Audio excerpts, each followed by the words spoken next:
วัสดิ์อดีตนายกรัฐมนตรีก็เป็นส่วนงานบุญงานกุศล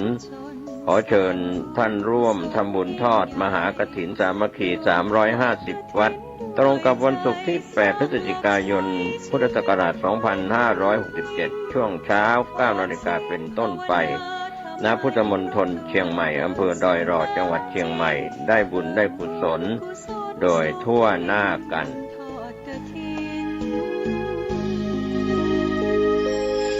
กฐินนะคะ ขอความนอบน้อมของข้าพเจ้าจงมีแด่พระรัตนตรัยเจ้าสามประการ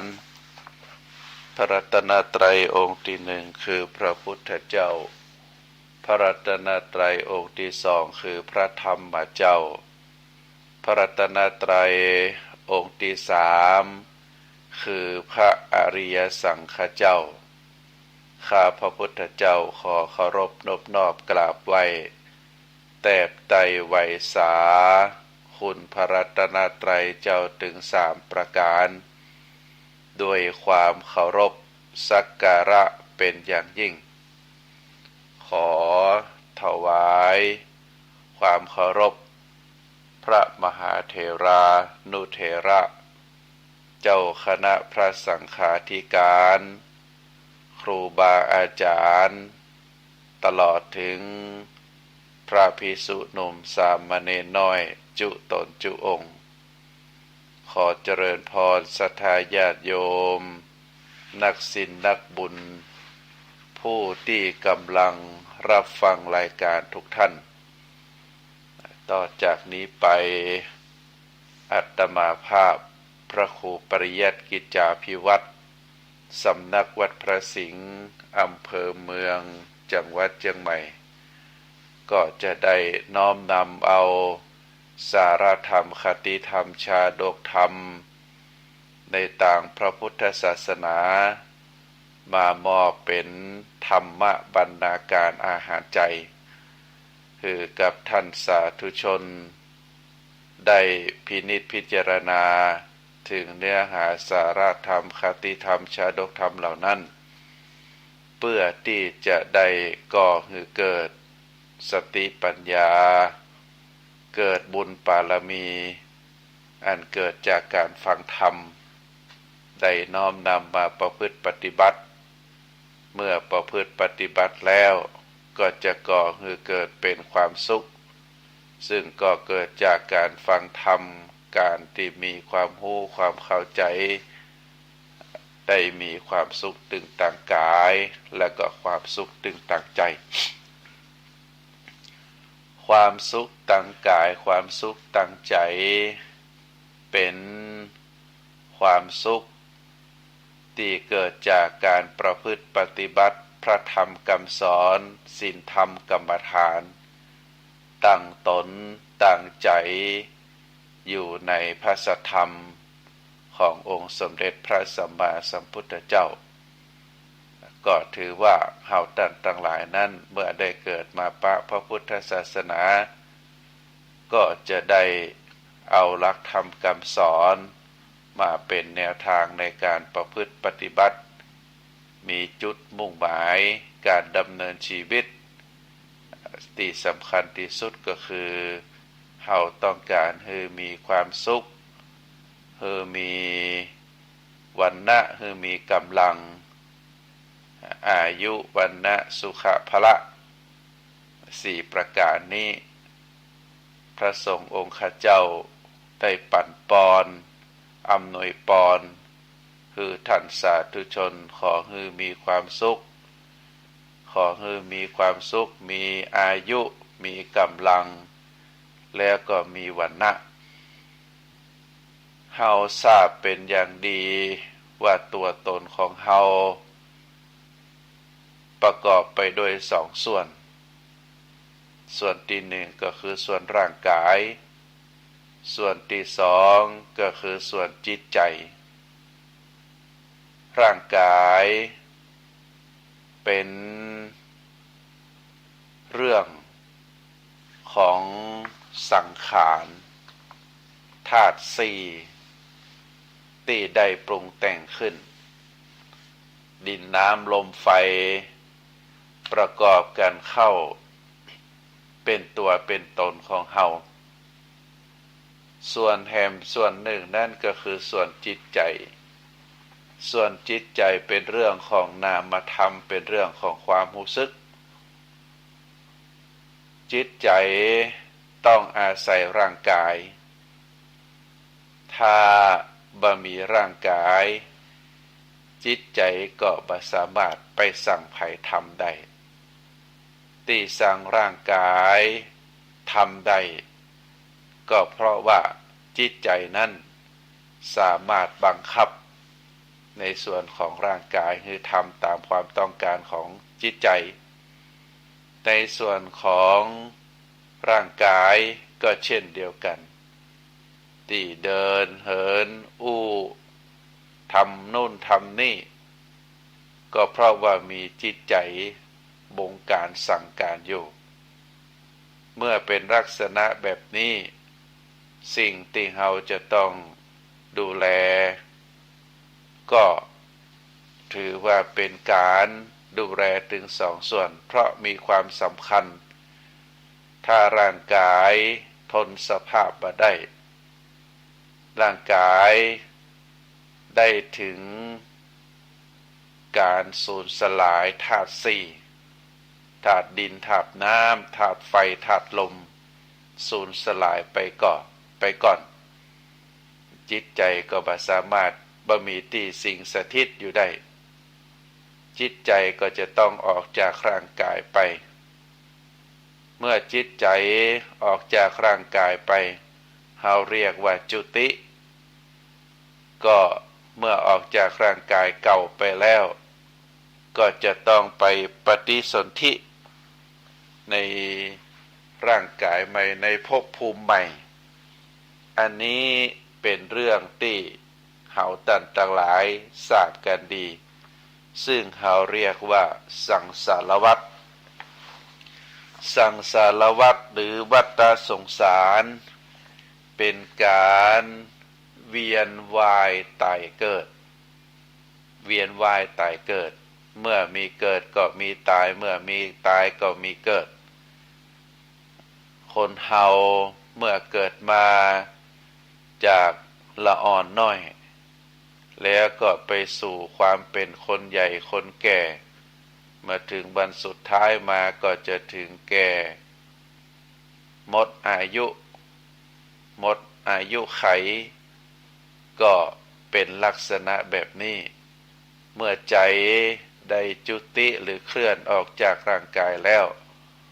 ก็ไปปฏิสนธิในภพภูมิใหม่อันนี้เราเรียกว่าเป็นวัฏสงสารตามที่กล่าวมาเพราะฉะนั้นผู้ที่กำลังคิด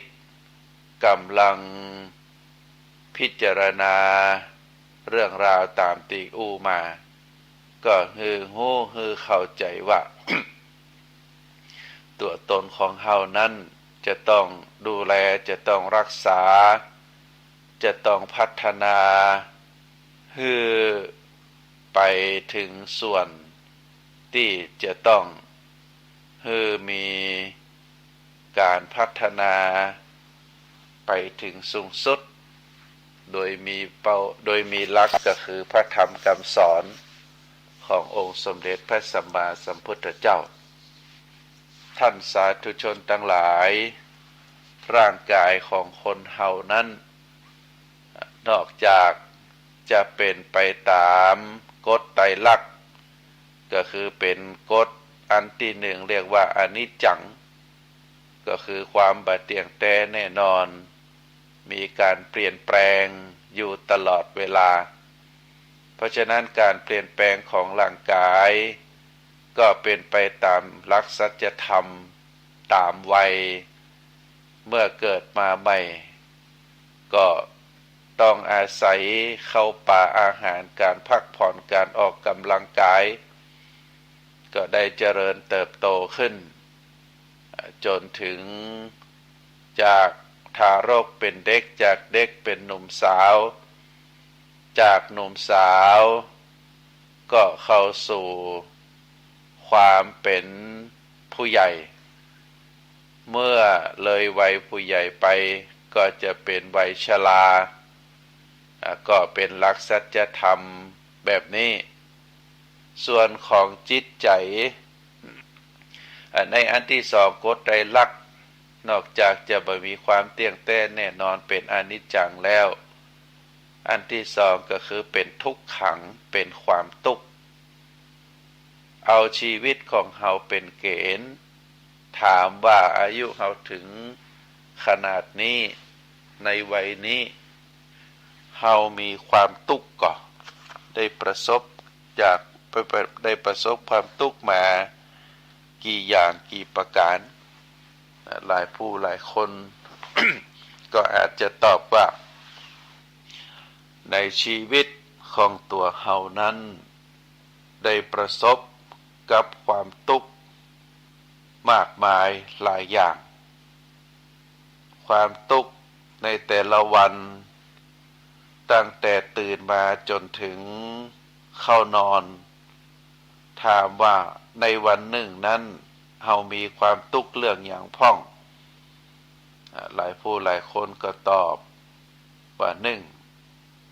สภาพอากาศเดี๋ยวก็ร้อนเดี๋ยวก็หนาวเดี๋ยวก็ฝนตกเดี๋ยวก็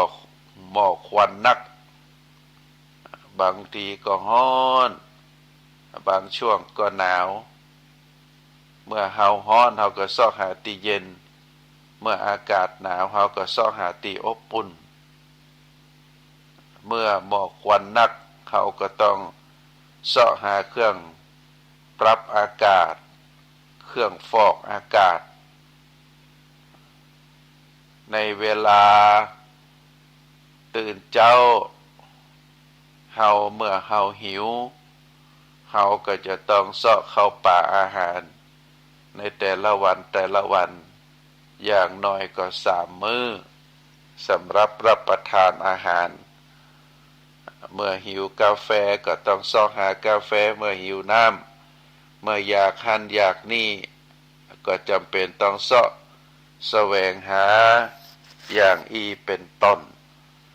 เมื่อคราใดได้ปะกับสิ่งที่เป็นอนิถารมณ์ได้ทะเลาะเบาะแว้งกับเพื่อนร่วมงานได้ทะเลาะเบาะแว้งกับคนในครอบครัวเมื่อได้ทะเลาะเบาะแว้งกับคนที่เฮาบ่ฮู้สาเหตุเรื่องราวต่างๆก็จะมีความทุกข์เพราะเกิดจากการทะเลาะเบาะแว้งความผิดใจกันต่อมาก็อาจจะพบจะปะกับความทุกข์อันเกิดจากความหิวความทุกข์อันเกิดจากการต้องขับถ่ายความทุกข์ที่อันเกิดจากความบ่พอใจความทุกข์ใจหรือบางทีอาจจะมีคนรอบข้างเป็นลูกเป็นสามีเป็นภรรยาเจ็บไข้ได้ป่วยตัวเฮาเองก็เกิดเจ็บไข้ได้ป่วยก็เกิดความทุกข์อันนี้เป็นสภาวะความทุกข์หรือบางทีบางครั้งเมื่อได้ทำเหตุการณ์ใดเหตุการณ์หนึ่งที่มันเข้าข่ายผิดกฎหมายได้ถูกจับจองได้ถูกตัดสินคือได้รับโทษถูกจองจำก็จะเกิดความทุกข์เมื่อผู้หนึ่งผู้ใดได้ล้มหายตายจากไปก็จะมีความทุกข์เกิดจากความพลัดอันนี้เป็นเรื่องที่สองเรียกว่าสามัญญลักษณะหรือกฎไตรลักษณ์ก็คือมีความอนิจจังเป็นเบื้องต้นมีความทุกข์เป็นเรื่องที่สองประการที่สามก็คืออนัตตาความบัจเจกตัวบัจเจกตนที่แท้จริงคำว่าบัจเจกตัวบัจเจกตนที่แท้จริงก็หมายถึงว่า ในสภาพทุกสิ่งทุกอย่างนะเป็นอนัตตาเฮาระหว่างเฮากับคนอื่นบ่ว่าจะเป็นลูกเป็นสามีภรรยาผู้ใกล้ชิดบางทีเฮาหลายเรื่องเฮาบ่สามารถไปตัดสินใจแทนเปิ้นได้เฮาบ่สามารถที่จะฮือเขาผู้นั้นถึงแม้จะเป็นคนใกล้ชิดที่สุดจะมีความรู้สึกมีจิตใจเหมือนเฮาได้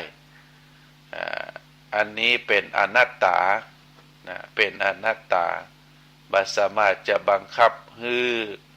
คนอื่นทำตามความต้องการของเฮาได้อันที่สองตัวเฮาเองก็เหมือนเดียวกันเฮาบ่สามารถที่จะบังคับให้เป็นไปตามความต้องการของเฮาได้วันนี้เจ็บหัวเฮาต้องการอยากจะให้หายบางทีก็ต้องทานยาพิจารณาที่มาของความเจ็บหัวปวดหัววันนี้เจ็บท้องปวดเขี้ยวอย่างเป็นต้นเฮาก็บ่สามารถที่จะบังคับให้หายได้บางทีต้องไปหาหมอไปถอนฟันอย่างเป็นต้นนอกจากนั้นแล้วเฮาบ่สามารถที่จะให้ตัวตนของเฮาที่ว่าเฮาเป็นเจ้าของชีวิตคือเป็นไปตามความต้องการของเฮาได้บางทีเฮาอยากจะผิวขาวแต่แล้วเฮาเป็นคนผิวดำเฮาอยากจะให้หน้าตารูปร่างสูงโปร่งผิวขาวหน้าตาดีหุ่นดีแต่บางครั้งบางคนก็บ่สามารถที่จะทำได้เพราะธรรมชาติคือมาบุญกรรมคือมาเป็นลักษณะแบบนี้บางคนต้องการจะเป็นคนผอมก็เป็นไปบ่ได้เพราะตัวเองอ้วนบางคนอยากจะอ้วนก็เป็นไปบ่ได้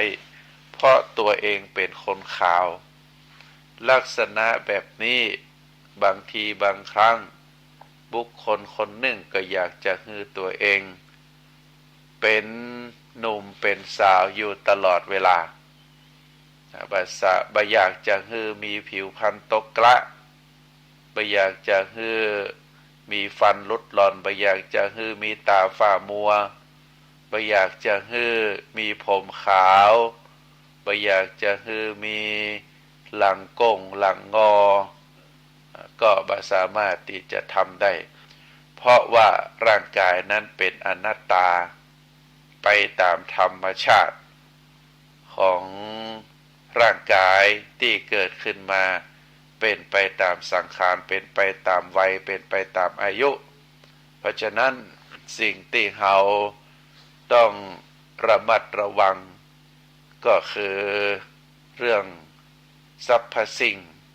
ทุกสิ่งทุกอย่างบ่ว่าจะเป็นสัตว์เล็กสัตว์น้อยสัตว์ใหญ่มนุษย์เฮาบ่ว่าจะเป็นคนง่าวคนลวกบ่ว่าจะเป็นคนเฒ่าหรือจะเป็นผู้ดีบ่ว่าจะเป็นคนจนบ่ว่าจะเป็นไพร่ฟ้าประชาชนหรือราชาพระมหากษัตริย์ก็จะต้องตกอยู่กฎไตรลักษณ์ตามที่ว่ามาก็ถือว่าเป็นเรื่องที่เฮาควรจะพินิจพิจารณาถึงเรื่องราวเป็นถึงเรื่องสาระตัวตนของเฮาที่ว่าอยู่ในกฎไตรลักษณ์ในส่วนของร่างกายในส่วนของร่างกายตกอยู่ในกฎไตรลักษณ์คือเป็นอนิจจังทุกขังอนัตตาเพราะฉะนั้นความทุกข์เกิดจากกายความทุกข์เกิดจากจิตใจก็ถือว่าเป็นเรื่องที่เราจะต้องทำจิตทำใจแล้วก็คือเป็นไปตามสภาพที่มันน่าจะเป็นส่วนของในจิตใจก็เหมือนเดียวกันจิตใจของคนเฮานั้น เปิ้นบอกว่าจิตของคนจิตใจของคนเฮานั้นเป็นที่รวมของความรู้สึกนะความจำของความนึกคิดและก็ความรู้ความเข้าใจทุกอย่างถือว่าเป็นที่รวมเป็นศูนย์รวมจิตใจของเฮาจะเป็นลักษณะแบบนั้นเมื่อเป็นมีสภาพของจิตใจนั้นโดยปกติแล้วก็คือเป็นสภาพที่ประพัดสอนคือ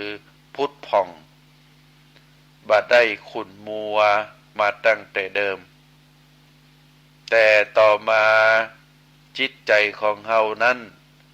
ได้เศร้าหมองขุ่นมัวก็เพราะว่ามีสิ่งอื่นเข้ามาเกาะกลุ่มเกลือกกลัวอันนั้นได้แก่กิเลสตัณหาอารมณ์ต่าง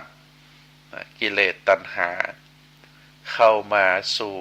จิตเข้ามาสู่ใจเกลือกกลัวกับอารมณ์ต่าง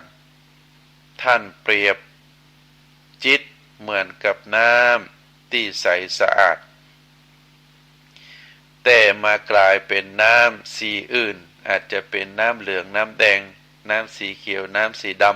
ำก็เพราะว่าสีได้เข้ามาผสมอันนี้เปรียบเหมือนกับน้ำกลายเป็นน้ำสีต่างๆก็เพราะว่าสีเข้ามาผสมเมื่อเป็นดังนี้แล้วเมื่อใดจิตใจของคนเฮาได้ถูกกิเลสตัณหาอารมณ์ต่างๆบ่ว่าจะเป็นอารมณ์เรื่องของความโลภเรื่องของความอยากเรื่องของความโกรธผูกอาฆาตพยาบาทเรื่องของความหลงที่บ่ฮู้ตามสภาพจริงเข้ามาเกาะกลุ่มเข้ามาเกลือกกลัว แล้วก็จะถูกความเรียกว่าจิตที่เป็นประภัสสรก็จะถูกบดบังไปฮื้อขุ่นมัวตามสภาพกิเลสนั้น เมื่อใดคราวใดจิตใจถูกตัณหาราคะความฮักเข้ามาเกาะกลุ่มจิตก็จะกรัดกลุ่มโดยไฟราคะความกำนัดก็ทำให้กินบ่ได้นอนบ่หลับทำให้จิตใจนั้นกระวนกระวายคราใดถูกโลภะความโลภเข้ามาเกาะกลุ่มก็ทำให้จิตใจดวงจิตนั้นกระวนกระวายกระเสือกกระสนอยากจะเป็นอยากจะได้ไปตามความโลภนั้นเวลาที่จิตเหงาหงอยเศร้าซึมหดหู่ท้อแท้บ่อยากจะทำอะไรหยังก็บ่อยากจะอยู่เป็นคนต่อไปอย่างอี้ก็แสดงว่าในเวลานั้นจิตถูกกิเลสตัณหาอารมณ์ต่างๆเข้ามามีบทบาทเข้ามาควบคุมเข้ามาเกาะกลุ่มจึงทำให้เจ้าของดวงจิตดวงนั้นแสดงอาการอย่างนั้นออกมาโดยเหตุนี้ท่านจึงกล่าวว่าจิตนี้เป็นสภาพเดิมนะจิตนี้หันเป็นสภาพเดิมได้ยาก เป็นเรื่องละเอียดอ่อนชอบแต่จะเลื่อนไหลไปตาม อารมณ์ไปตามกามคุณที่เข้ามาสนองเข้ามาต่อเติม ความอยากของจิตดวงนั้น เพราะฉะนั้นท่านสาธุชนทั้งหลายจิตจะเป็นลักษณะที่ว่ามาอันนี้ในส่วนของจิตของเฮาจิตแต่ละวันมีร้อยเรื่องปัญญางเข้ามาสู่จิตของเฮาโดยเฉพาะผ่านทางตาผ่านทางหูผ่านทางกลิ่นผ่านทางลิ้นผ่านทางการถูกต้องสัมผัสทางกายแล้วก็ความคิดทางใจเมื่อสิ่งต่างๆเข้ามาผ่านอายตนะทั้งหกตาหูจมูกลิ้นกายใจนี่เรียกว่าอายตนะเมื่ออารมณ์สิ่งของต่างๆผ่านเข้ามาก็มีใจเป็นเครื่องรับรู้เมื่อใจรับรู้แล้วจิตใจดวงนั้นเจ้าของจิตใจดวงนั้นบ่มีสติบ่มีปัญญากำกับดูแลก็ทำให้จิตใจของผู้นั้นก็จะเตลิดเปิดเปิงไปตามอารมณ์ที่เข้ามาสู่จิตใจแต่ถ้าบุคคลคนนั้นมีเครื่องกรองคือมีสติปัญญากำกับดูแลบ่ได้ฮือจิตฮือใจผ่อนผันบ่ฮือจิตใจหลั่งไหลไปตามอารมณ์ต่างๆก็ทำให้เจ้าของจิตนั้นสามารถที่จะประคับประคองให้จิตนั้นอยู่ในสภาพปกติได้อันนี้เป็นธรรมชาติของคนเฮาเนอะศรัทธาญาติโยมทั้งหลายท่านสาธุชนทั้งหลายองค์สมเด็จพระสัมมาสัมพุทธเจ้าพระองค์ได้ประกาศพระศาสนาคือคำสอนพระพุทธองค์ได้ตรัสรู้อนุตตรสัมมาสัมโพธิญาณได้ประกาศคำสอนในเรื่องของการดูแลจิตดูแลใจคนเฮานั้นพระพุทธองค์สอนว่าจะต้องควบคุมจิตของตัวเอาไว้ให้ได้จะต้องควบคุมจิตใจของตนเองไว้ให้ได้วิธีการควบคุมดูแลจิตใจนั้น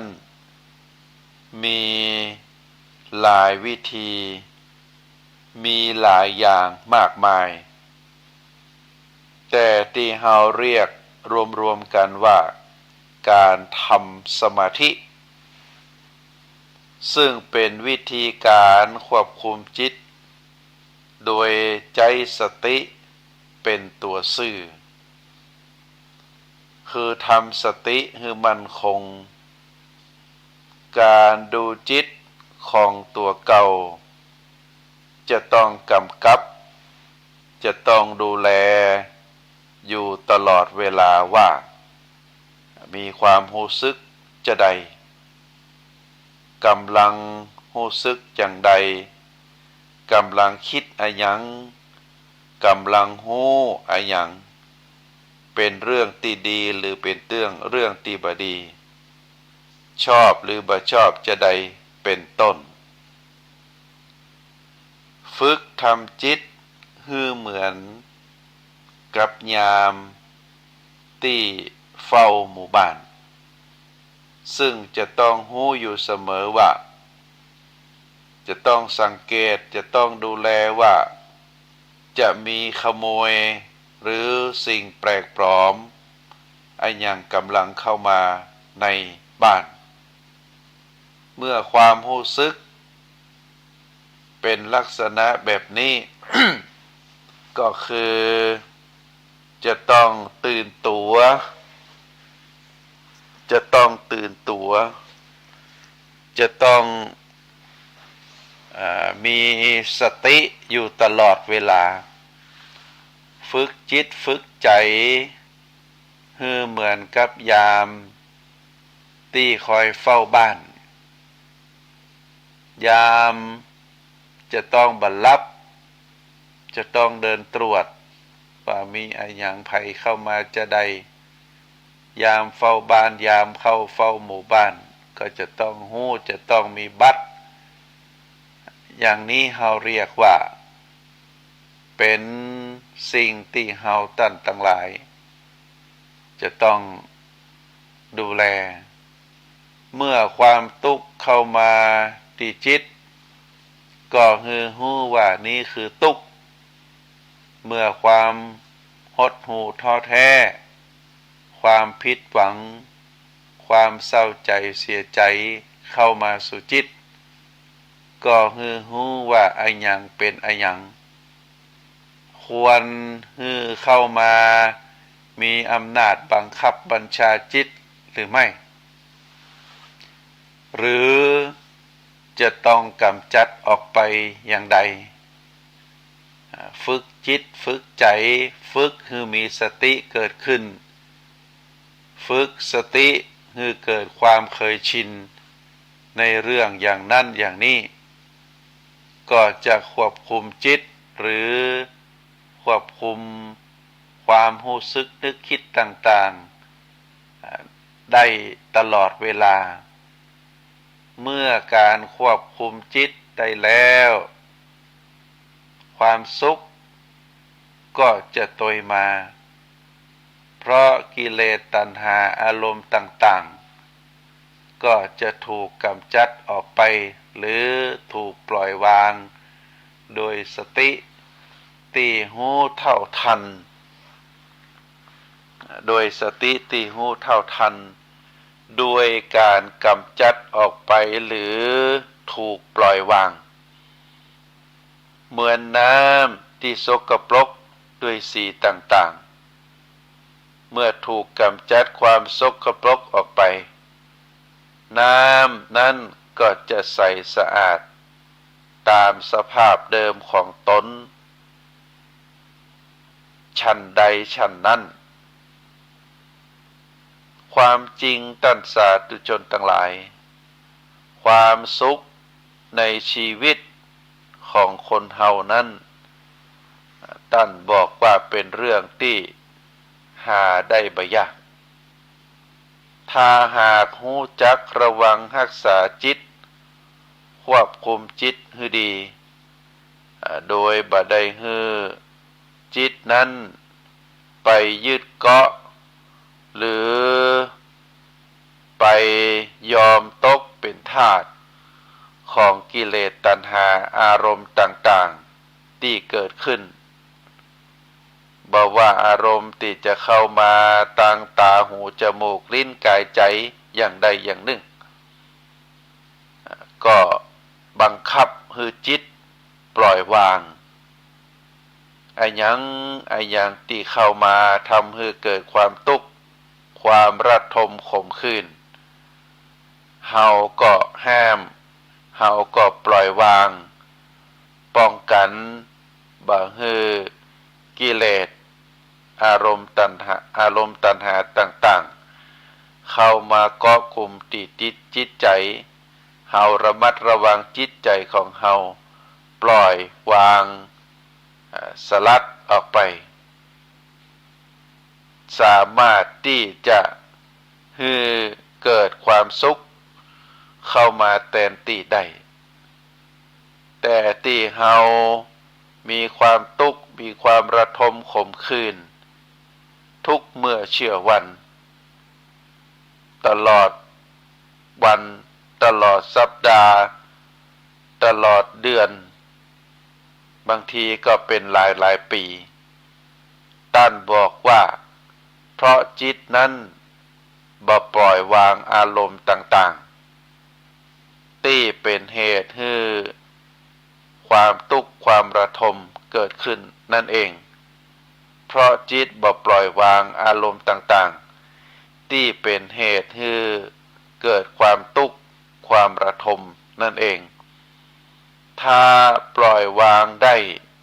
สลัดออกจากจิตจากใจได้ความทุกข์ สามารถที่จะเข้ามาทำอะไรอย่างเฮาได้ เมื่อดวงจิตของเฮา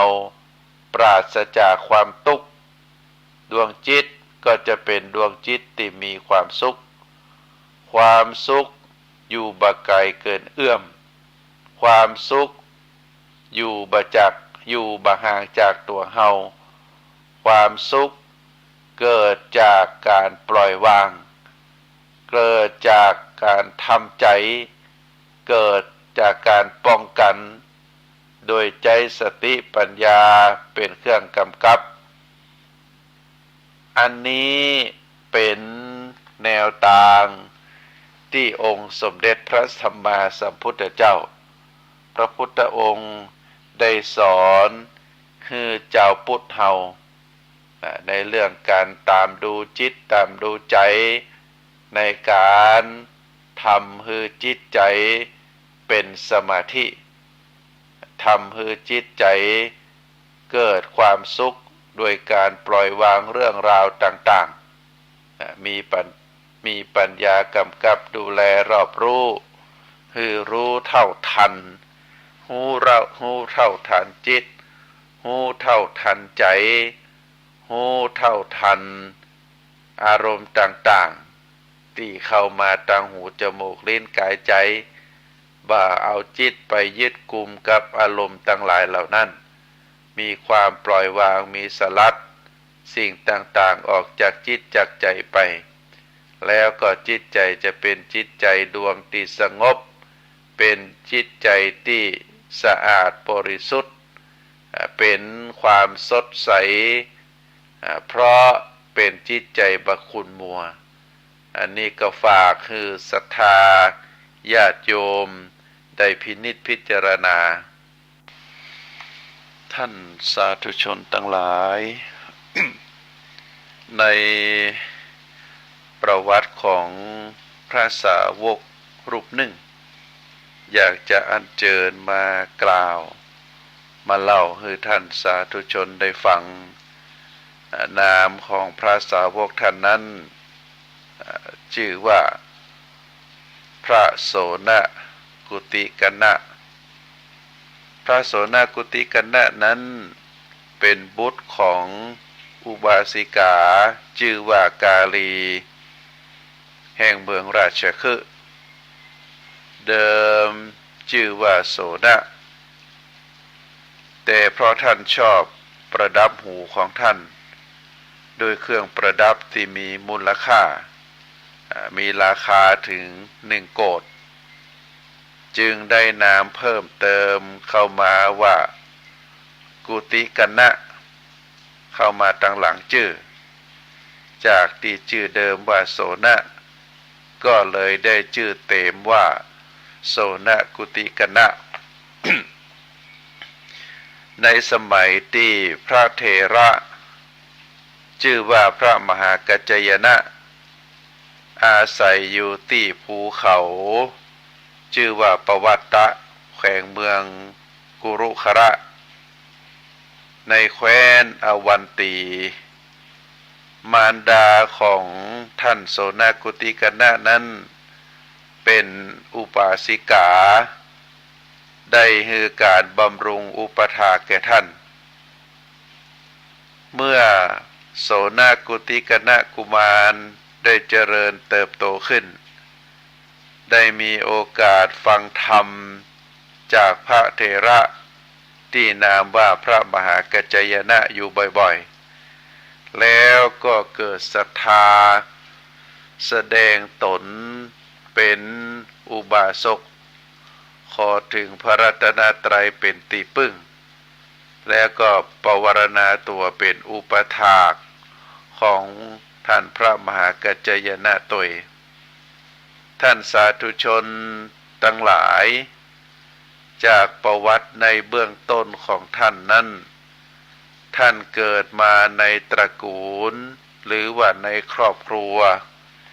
ที่มีจิตใจเลื่อมใสศรัทธาในพระรัตนตรัยคือพระพุทธพระธรรมพระสงฆ์อยู่แล้วโดยเฉพาะมารดาของท่าน ที่ชื่อว่ากาลีนั้น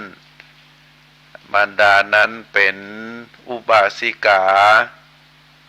เลื่อมใสศรัทธาในพระเถระนามว่ามหากัจจยนะ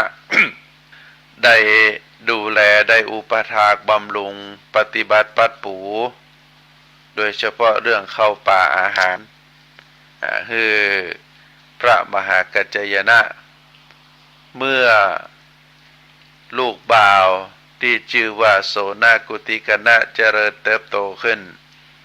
แล้วก็มีโอกาสได้ฟังธรรมจากพระเถระบ่อยๆก็เกิดศรัทธาความเลื่อมใสแสดงตนเป็นอุบาสกขอถึงพระรัตนตรัยเป็นที่ระลึกแล้วก็ปวารณาตัวเป็นอุบาสกต่อพระมหากัจจยนะในตรงนี้เราก็ถือว่าท่านนั้นได้เกิดมาในครอบครัวที่เป็นสัมมาทิฏฐิใกล้พระรัตนตรัยได้มีโอกาสฟังธรรมเกิดจิตเลื่อมใสศรัทธาก็น่าอนุโมทนาต่อท่านนะที่เกิดมาภายใต้ร่มเงาพระพุทธศาสนาแล้วก็มีจิตใจศรัทธามั่นคงต่อมาเมื่อโสนกุติกนะอุบาสกมีศรัทธาปรารถนาจะบวชแต่พระเถระแนะนำให้เข้ามาปฏิบัติตนบำเพ็ญกุศลในเพศคฤหัสถ์น่าจะสะดวกกว่าเพราะชีวิตพระสงฆ์ต้องประพฤติพรหมจรรย์ซึ่งเป็นเรื่องยากแต่โสนกุติกนะก็ยังยึดมั่นแล้วก็ยืนยันอย่างมั่นคงว่าถึงจะลำบากจะใดก็ยินดีจะปฏิบัติกิจของพระสงฆ์อย่างดีที่สุดเฝ้าอ้อนวอนต่อพระเถระหลายครั้งในที่สุดพระมหากัจจยนะก็ได้ฮือการบรรพชาเป็นสามเณรไว้ก่อนเนื่องจากว่าในแคว้นอวันตีชนบทนั้นหาภิกษุได้ยากการบวชพระก็จะต้องมีพระภิกษุเข้าร่วมประชุมสังฆกรรมคือการอุปสมบทอย่างน้อย10 รูปซึ่งเราเรียกว่าทศวรรษ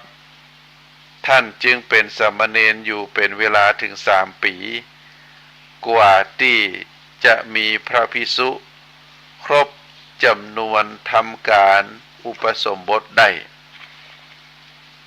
เมื่อท่านได้อุปสมบทแล้วก็ได้เรียนพระกรรมฐานจากพระอุปัชฌาย์คือพระมหากัจจยนะปลีกตัวหาสถานที่สงบสงัดปฏิบัติวิปัสสนากรรมฐาน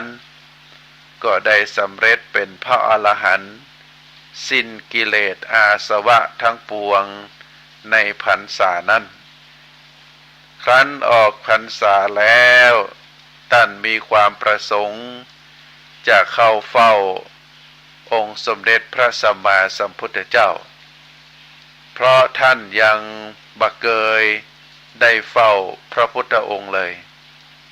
ท่านจึงกราบลาพระมหากัจจยนะผู้เป็นพระอุปัชฌาย์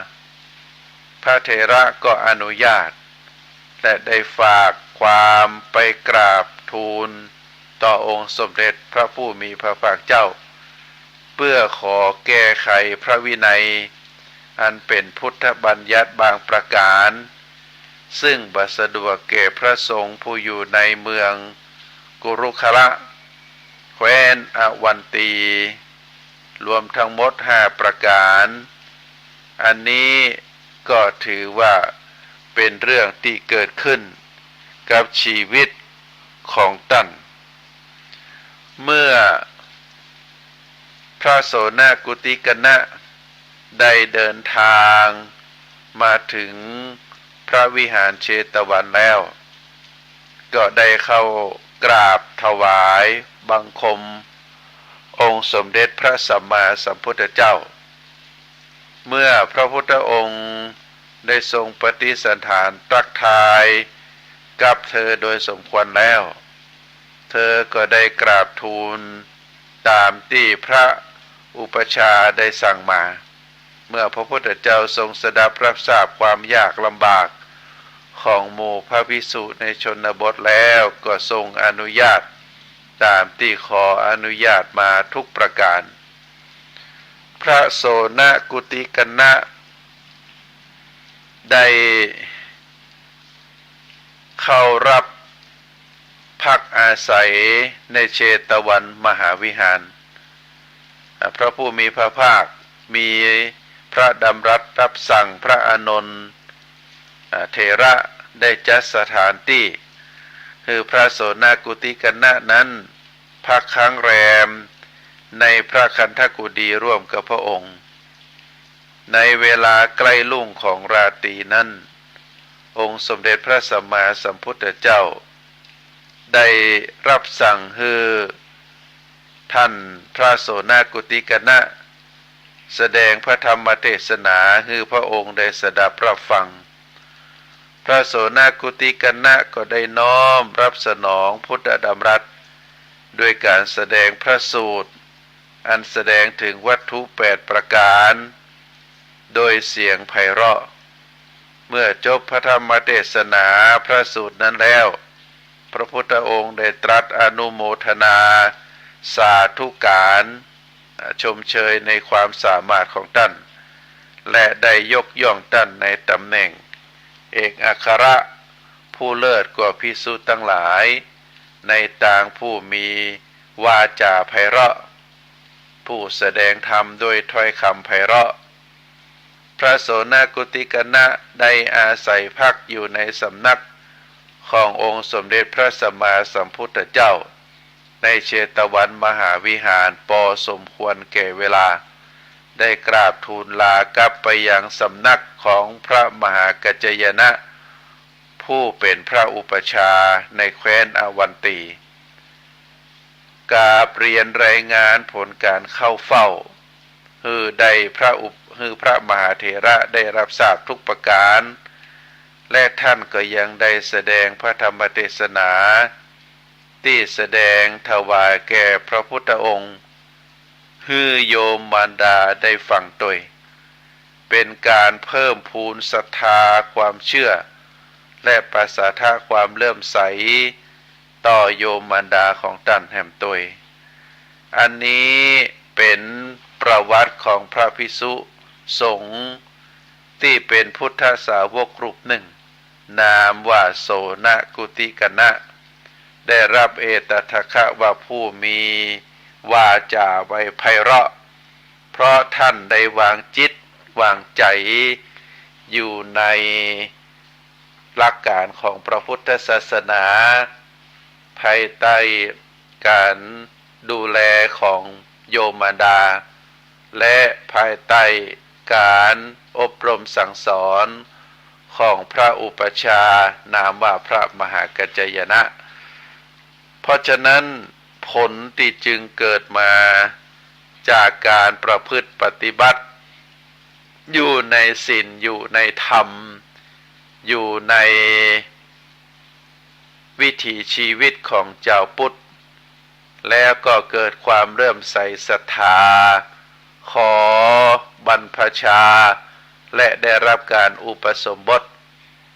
จนได้ฝึกฝนปฏิบัติตนตามแนวทางที่พระมหากัจจยนะได้ทรงพร่ำสอนจนสำเร็จเป็นพระอรหันต์แล้วได้มีโอกาสเข้าเฝ้าองค์สมเด็จพระสัมมาสัมพุทธเจ้าที่เชตวันมหาวิหารได้มีโอกาสได้แสดงพระธรรมเทศนาพระสูตรต่อพระพักตร์ขององค์สมเด็จพระสัมมาสัมพุทธเจ้าซึ่งพระพุทธองค์ได้ตรัสชมเชยพระโสนกุติกนะว่าเป็นผู้มีวาจาไพเราะแสดงธรรมได้ดี แล้วท่านก็ได้กลับมาสู่แคว้นอวันตีชนบทได้กราบเรียนคือพระอุปัชฌาย์ได้รับทราบถึงข้อความที่ขออนุญาตต่อองค์สมเด็จพระสัมมาสัมพุทธเจ้าพระพุทธองค์ก็ทรงอนุญาตแล้วก็ได้เอาพระธรรมคำสอนที่ได้แสดงต่อหน้าพระพักตร์ขององค์สมเด็จพระสัมมาสัมพุทธเจ้ามาแสดงให้มารดาโยมมารดาได้ฟังก็ได้เกิดความเลื่อมใสศรัทธาเพิ่มนักขึ้นแล้วท่านก็ได้อยู่สืบทอดอายุพระพุทธศาสนาจนสิ้นอายุไขท่านก็ได้เข้าสู่นิพพานอันนี้คือประวัติของพระสาวกนามว่าโสนกุติกนะท่านได้ตั้งใจไว้ในความเลื่อมใสศรัทธาที่อย่างลงตรงต่อคุณพระรัตนตรัยคือคุณพระพุทธคุณพระธรรมคุณพระสงฆ์ตามที่กล่าวมาก็เพราะท่านนั้นได้ตั้งจิตตั้งใจในทางที่ดีท่านจึงได้สำเร็จเป็นพระอรหันต์เพราะท่านได้ดูแลจิตดูแลใจของท่านด้วยความระมัดระวังตามหลักการขององค์สมเด็จพระสัมมาสัมพุทธเจ้าได้สอนไว้อาตมาภาพขอฝากสาระธรรมให้ท่านสาธุชนทั้งหลายในเรื่องของการดูแลจิตดูแลใจได้พินิจพิจารณาในวาระสุดท้ายของการอัญเชิญพระธรรมคำสอนมามาจาในวันนี้ก็ถึงวาระสุดท้ายของเวลาอาตมาภาพขอนำรายการจากท่านสาธุชนไปก่อนไว้โอกาสหน้าก็จะได้ปิกมาปากับท่านสาธุชนแห่มขอบุญกุศลคุณงามความดีได้ปกห่มศรัทธาทุกท่านคือมีความสุขมีความเจริญนิราขาดแคล้วจากทุกโศกโรคภัยพยันตรายทั้งหลายทั้งมวลจงเจริญด้วยจตุรพิธพรชัยมีอายุวันนะสุขภละปฏิภาณธนสารธรรมสารสมบัติรุ่งเรืองโดยลาภยศสุขสรรเสริญจง